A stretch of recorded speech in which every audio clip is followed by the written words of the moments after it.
Welcome back after the break. और viewers, अभी आप देख रहे हैं कि आज शो में हमारे साथ कितने प्यारे प्यारे क्यूट से मेहमान हैं। इधर भी हैं और उस साइड पर भी हैं। तो जब हम परिंदों की बात करते हैं, देखने में तो ये परिंदे बहुत छोटे छोटे से बहुत छोटे हैं, लेकिन जब आप इनकी कीमत सुनेंगे ना तो आप हैरान रह जाएंगे। आपको लगेगा यार मैं इससे अच्छा अपनी गाड़ी ना अपग्रेड कर लूँ, फलाना काम ना कर लूँ। सो ये सब शौक की बातें होती हैं।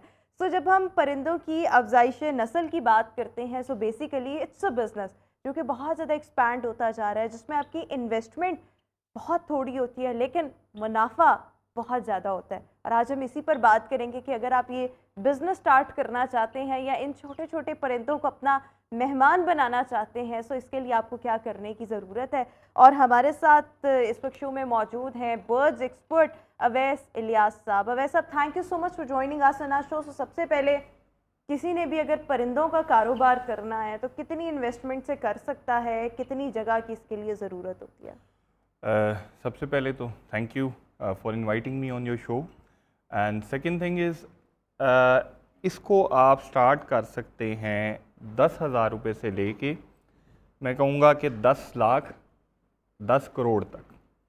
जितना आपका बजट, जितनी आपकी कैपेसिटी है, आप इससे काम कर सकते हैं। अगर हम बात करें जगह की, तो आपको कोई ज़्यादा जगह की ज़रूरत नहीं है। You just need maximum 5x10 room और maximum a place of 5x5। Even though आप कह लें कि आपके घर का जो वॉशरूम है, एक जो 5x6 का वॉशरूम होता है, आप उस 5x6 के वॉशरूम में 2 कैबिनेट्स रख के 8 kgs वाले, उसमें आप ये बर्ड्स ब्रीड करवा सकते हैं। और मज़े की बात, ना इसमें उम्र की कैद है, ना इसमें जेंडर की कैद है, ना इसमें शहर की कैद है, और ना ही इसके अंदर किसी भी किस्म की कैद है।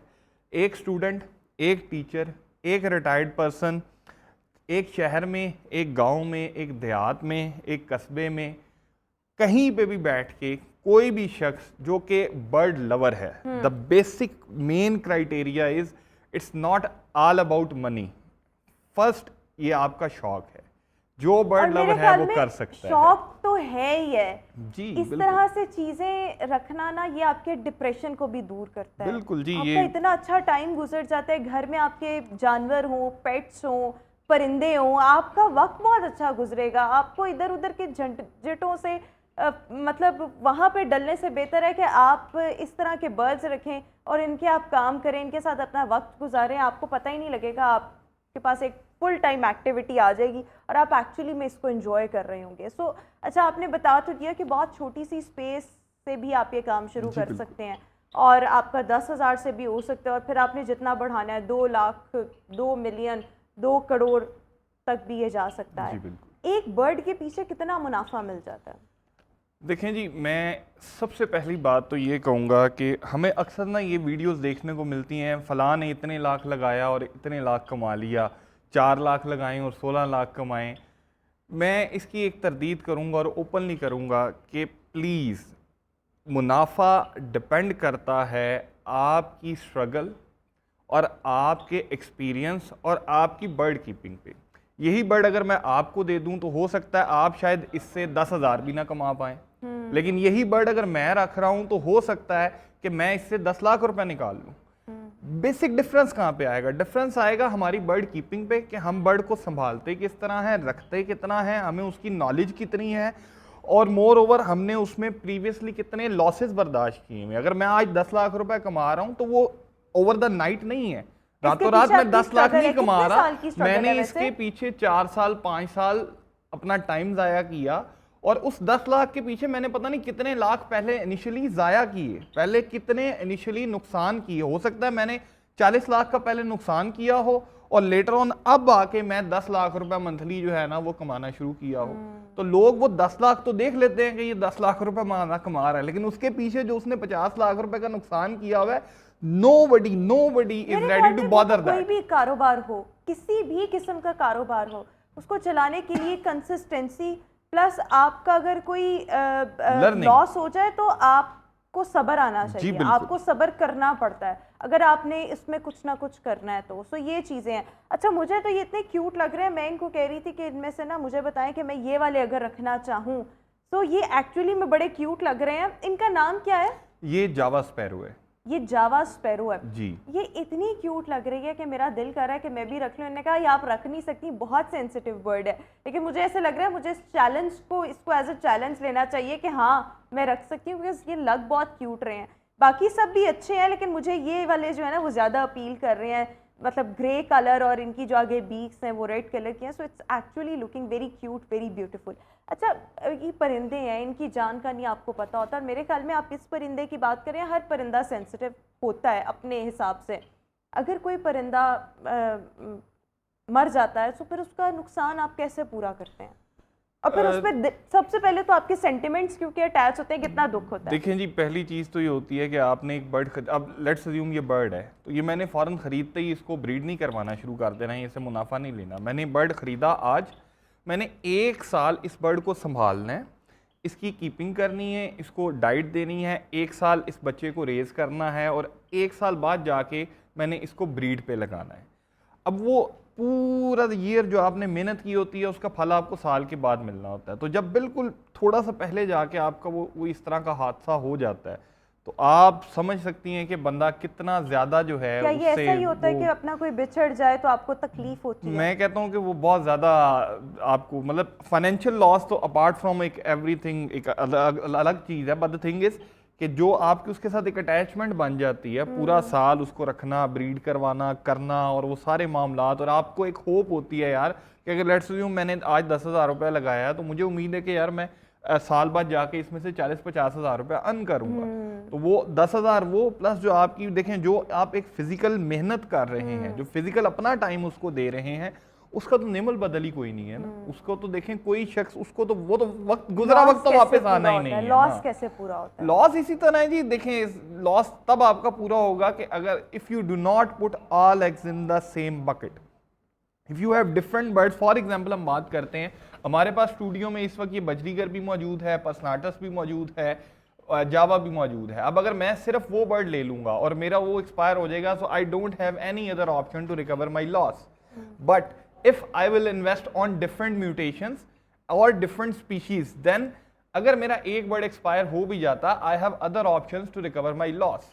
यानी आपका ये ख्याल है कि जब आपने कारोबार की नीयत से कुछ करना है, एक तो होता है आपका शौक, लेकिन अगर आपका है कारोबार तो उस कारोबार के लिए आपके पास बैकअप ऑप्शंस होने चाहिए। आपने सिर्फ और सिर्फ एक परिंदा नहीं रखना, आपने कई परिंदे रखने हैं। उनमें से अगर अल्लाह ना करे कोई एक आधा एक्सपायर हो भी जाता है तो फिर आपका एक इमोशनल तो आप थोड़ा सा अपसेट होंगे, लेकिन आपको फाइनेंशियल लॉस उस तरह से नहीं होगा। और फिर अगर आपने फाइनेंशियल लॉस भी बर्दाश्त करना है, एक इमोशनल अटैचमेंट और वो चीज़ भी आप बेयर कर रहे हैं, तो फिर लॉस आपको बहुत ज़्यादा लगेगा। अच्छा, इसके साथ साथ बर्ड्स को रखने से पहले व्हाट डू यू थिंक इनके बारे में मुकम्मल तौर पर इंफॉर्मेशन होना, आगाही होना, इनको रखना कैसे है, इनकी डाइट कैसे है, इनको ब्रीड कैसे करवाना है, वो कितना ज़रूरी है? कोई भी काम है उसके लिए learning, because learning comes before earning. तो आप देखें कि हम बतौर इंसान, इवन दो आप भी अगर आज यहाँ पे एंकर बैठी हुई हैं, तो आपने भी इससे पहले 16 साल स्टडी किया, अपने लर्निंग की, and then you are doing this job. शायद ये कहने लगे हैं 16 साल आपने काम किया। मैंने कहा नहीं, अभी मेरी उम्र इतनी नहीं हुई। शुक्र है ये कहा कि 16 साल सो द थिंग पढ़ाई की। इसी चीज़ की तरह जिस तरह आपने एक बहुत बड़ा अरसा अपनी इस जॉब के लिए लगाया, तो इसीलिए इसकी लर्निंग करें। इसके लिए डिफरेंट प्लेटफॉर्म्स हमारे पास मौजूद हैं। मेरा अपना यूट्यूब चैनल है मोहम्मद अवैस इलियास के नाम से, वहाँ पे आलमोस्ट आपको हर तरह की इंफॉर्मेशन मिलेगी regarding keeping of birds, regarding disease of birds, regarding diet plan of your birds, and regarding business models and business schedules. बिल्कुल ठीक। अच्छा, मुझे लगा कि ये बाहर ना आ जाए, पतली सी तो है। नहीं नहीं, ये बाहर नहीं आ सकते हैं क्योंकि ये नहीं बाहर नहीं आ सकते हैं, लेकिन वो जिस तरह से एकदम करीब आते हैं ना, तो वो एकदम फील ऐसे ही होता है। ऑब्वियसली बाहर तो नहीं आ सकते। लेकिन ये जो परिंदे जिन केजेस में इस वक्त आया ना, कि इनका ये कहना था कि बस ये डिस्प्ले के लिए हैं, अदरवाइज जब ये अपने घर में या जो भी इनकी जगह है वहाँ पर ये केजेस जो हैं वो बड़े हैं और वहाँ पर वो फ्लाई करते हैं प्रॉपर। अच्छा, इसके साथ साथ एक और ये चीज़ के मतलब आपके पास जब लोग आते हैं और डिफरेंट बर्ड्स की डिमांड करते हैं, अभी मेरी जब आपसे बात हो रही थी तो आपने कहा कि आपके पास 10,000 से लेके 2,000, 1,000 से लेकर आपके पास करोड़ों में बर्ड्स हैं। तो क्या लोग इतना इन्वेस्ट करते हैं? जैसे अभी आपने मुझे कहा कि उनमें से एक बर्ड 7 लाख का है। मैंने कहा मुझे नहीं चाहिए। तो यानी बहुत से लोग शौकीन मिजाज होते हैं, वो किस किस्म के लोग होते हैं जो इतना इन्वेस्ट इन बर्ड्स पर करते हैं? देखिए, कुछ चीज़ें ऐसी हैं जो कि ना सिर्फ पाकिस्तान बल्कि वर्ल्ड वाइड उनकी प्राइसेस सेम हैं, ठीक है। तो फॉर एग्जांपल अगर हम बात करते हैं, जैसे इसके अंदर एक ये बर्ड बैठा हुआ है फ्रंट पे, ये वाला इस तरफ जो बैठा हुआ है, इट इज़ ब्लैकफिश ब्लैकविंग। अब नॉर्मली इस बर्ड की जो इंटरनेशनल मार्केट में प्राइस है वो $1000 है। $1000 इज 300,000 अप्रॉक्सीमेटली। इसके साथ जो बैठा हुआ है दैट्स क्रस्टेड ब्लैकफिश। अब ब्लैकफिश हो गए इस वक्त इंटरनेशनली तकरीबन $2200 का बर्ड है। पर्सनाटस की अगर हम बात करते हैं इंटरनेशनली $300, $400, $500 की प्राइसेस हैं। इसी तरह स्क्रीन में विंडो में साथ में कुछ बर्ड्स चल रहे होंगे, इसमें लुटिनो एलेक्स नज़र आ रहा है। अब लुटिनो एलेक्स की जो प्राइस है ऑल ओवर द यूरोप, इस वक्त तकरीबन हेन का जो रेट है वो तकरीबन 4500 यूरो, 4500 यूरो है, which is approximately you can say 12 to 13 lakhs, ठीक है। और मेल की प्राइस 6500 यूरोस, अप्रॉक्सीमेटली 18 से 20 लाख रुपए बनती है। तो जो ये प्राइसेस हैं, एक तो ये इंटरनेशनली हैं, ऑल ओवर द वर्ल्ड ये सेम है। मोर ओवर कोई भी चीज़, अब जैसे मैं इस चीज़ के अंदर अगर काम कर रहा हूँ तो मेरी कोशिश होगी कि मैं हर साल नई सी नई चीज़, नई से नई म्यूटेशन, नई से नई चीज़ पे अपग्रेड करता जाऊँ। उसकी वजह ये है कि हमारे पास जो कस्टमर होता है 80% हमारा रिटर्निंग कस्टमर होता है। तो अगर एक बंदे को हमने फॉर एग्जांपल लास्ट ईयर वो हमारे पास आया ग्लास लेने, हमने उसको लास्ट ईयर भी ग्लास ही दिया, अब वो इस साल दोबारा आता है कि मुझे अब कोई अगली चीज़ दें, ग्लास तो मैंने सेल कर लिया, तो मैं अगर उसको दोबारा ग्लास दूंगा he will never buy it. मैं उसको अगर कप ऑफर करूंगा देन एक न्यू इनोवेशन आ गई, थोड़ा सा उसमें डाइवर्सिफिकेशन आ गई, then he will buy it and he will breed it and then he will sell it. अच्छा, बिल्कुल ठीक हो गया। इस चीज़ें तो आपने बता दी, मेरे पास वक्त की किल्लत है, सवाल थोड़े से ज़्यादा है। एविकल्चर बेसिकली क्या है? एविकल्चर बेसिकली बर्ड को कैप्टिविटी में रख के उसकी कीपिंग और ब्रीडिंग, इस तमाम जो मशगला है इसको हम लोग एविकल्चर बोलते हैं। और इसमें मुख्तलिफ स्पीशीज़ आती हैं, जैसे ये लव बर्ड्स हैं, पर्सनाटस है, ये एक डिफरेंट स्पीशी है। ये हमारा बजरीगर्स है, commonly known as Australian parrots, ये एक डिफरेंट स्पीशी है। वो जावा स्पैरो है, वो एक डिफरेंट स्पीशीज़ है। इसी तरह इसमें अलेक्जेंड्राइंस हैं, इसके अंदर कन्योर्स हैं, रिंगनेक्स हैं, इसमें आपके पास फिंचेस हैं, फिर इसमें डव है।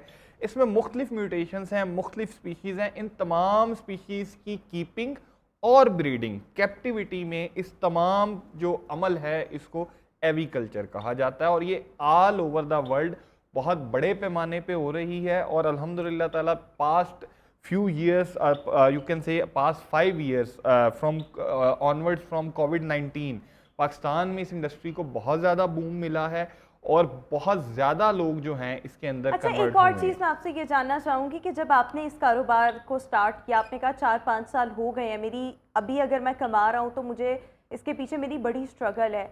जब ऐसे नॉर्मली काम शुरू करते हैं ना तो घर वाले इतना पसंद नहीं करते, कहते हैं केरे पास से लग गया, या मोस्टली यंगस्टर्स जो है सिंगिंग का जिनको शौक हो, कहते हैं ये क्या काम करने लग गया। जिनको एक्टिंग का शौक होता है इनिशियली सारे ऐसे ही कह रहे होते हैं।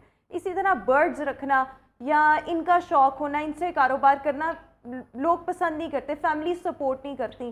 कभी आपको क्रिटिसिज्म का सामना करना पड़ा इनिशियली? नहीं, क्योंकि हमारे ये जीन्स में है। मेरे फादर जो हैं वो एक बर्ड लवर हैं और मतलब ये कह लें कि वो 20 साल से तो वो बर्ड्स उन्होंने रखे हुए हैं, तो फिर वो मुझे अच्छा, किस वो भी तरह कारोबार करते हैं शौक के लिए? नहीं, वो उनका शौक था प्योरली, उनसे ही ये शौक मुझे ट्रांसफर हुआ और आपने इसको कारोबार बना लिया। कौन कौन से प्लेटफॉर्म्स पर अभी आप बेच रहे हैं? मैं मोस्टली फेसबुक हमारा होता है, मेन प्लेटफॉर्म है। उसके अलावा ओलेक्स है, फिजिकल मार्केट्स है। उसके अलावा फिजिकल शोज़ मैं 3 शोज़ अब तक अरेंज करवा चुका हुआ हूँ, जिसमें लार्जेस्ट शो जो है वो royal palm golf and country club में मैंने करवाया था अल्हम्दुलिल्लाह। लोगों को ये काम करना चाहिए। अप्रॉक्सीमेटली 1200 से 1500 लोगों ने आपकी शिरकत की थी, तमाम मीडिया हाउसेस वहाँ पे थी। अभी रिसेंटली हमने एक शो करवाया है जिसमें हमने हॉलैंड से जज मंगवाया था एक, फिर एक जज हमारा इजिप्ट से आया था और बहुत ज़्यादा लोगों का वहाँ पे रुझान था।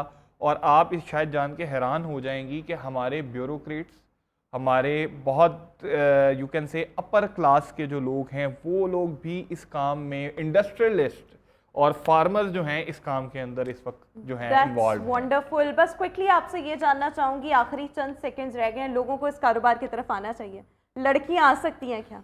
बेशुमार लड़कियाँ इसमें काम कर रही हैं। ऑलरेडी बहुत ज़्यादा फीमेल फैंसियर्स हमारी घरों में घरेलू खातून अपने हस्बैंड्स को सपोर्ट कर रही हैं। लोगों को इस काम में आना चाहिए, लेकिन ये देख के नहीं कि 4 का 16 है। पहले सीखें फिर काम को करें, और जब आपने सीखना है तो प्रॉपर तरीके के साथ लर्निंग लेके चलें। बिल्कुल ठीक हो गया। Thank you so much Awais Ilyas for joining us in good morning Lahore. Viewers, उसी के साथ ही हमारा आज का शो अपने इख्तिताम को पहुंचा। इंशाल्लाह आपसे मुलाकात करेंगे अपने नेक्स्ट प्रोग्राम में। अपना बहुत सा ख्याल रखिएगा। मुझे दीजिए इजाज़त। अल्लाह हाफ़िज़।